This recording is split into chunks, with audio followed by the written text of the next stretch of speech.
Hoy, Jasur, sekinroq. Yana semirib ketmagin. Meni qornim och. Sen bu narsani tushunmaysan, Metin. Aka, Metin to'g'ri gapirdi. Noto'g'ri ovqatlanish semirishga va oshqozon faoliyatini buzilishiga olib keladi. Mayli, yemayman. Zuzu, qayerga ketyapsan? Menimcha, Zuzu qochib ketyapti. Metin, qayerga qochaman? Bu meni eski kiyimlarim. Biri yirtilgan, bittasi esa kir bo'lgan va bular endi menga kichiklik qilyapti.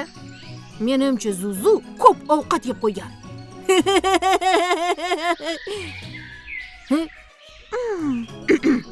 Xo'sh, endi bularni nima qilasan?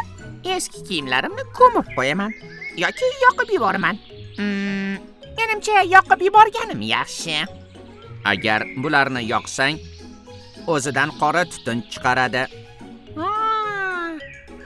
Yo'q, yoqmayman. Qora tutunlar esimda. Bolalar, menda yaxshi taklif bor. Xo'sh, qanday taklif? O'ylab qarasam, hammamizda Zuzu aytayotgan muammolar bor. Axir bizlar qahramonlarmiz. Qahramonlarning esa maxsus kiyimi bo'lishi kerak. Ha, to'g'ri. Qahramonlar kiyimi. Lekin uni qayerdan olamiz? Tashvishlanmang aka. Men buni o'ylab qo'yganman. Menga faqat vaqt kerak.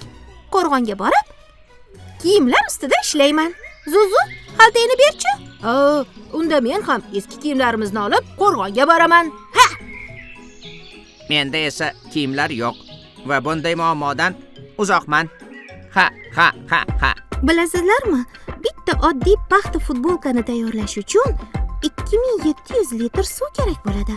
Bu juda ko'p suv demak. Kiyimlar tayyorlanayotganida dunyodagi tolalarning yarmidan ko'pi neftdan olinadi. Bunday kiyimlar yuvilganda mikroplastik deb ataladigan juda mayda plastmassa bo'laklari hosil qiladi. Ular esa daryolar va dengizlarga tushib, baliqlarga zarar yetkazadi. Shuning uchun biz qayta ishlangan matolar va tabiatga foydali kiyimlarni tanlashimiz kerak.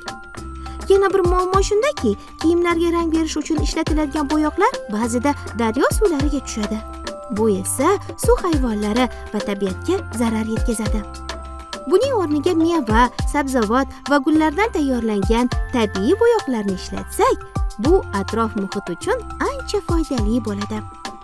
Agar har birimiz kiyimlarni ko'proq vaqt kiysak, ularni asrab-avaylasak va kamroq sotib olsak, tabiatimiz yanada yashil va sog'lom bo'ladi.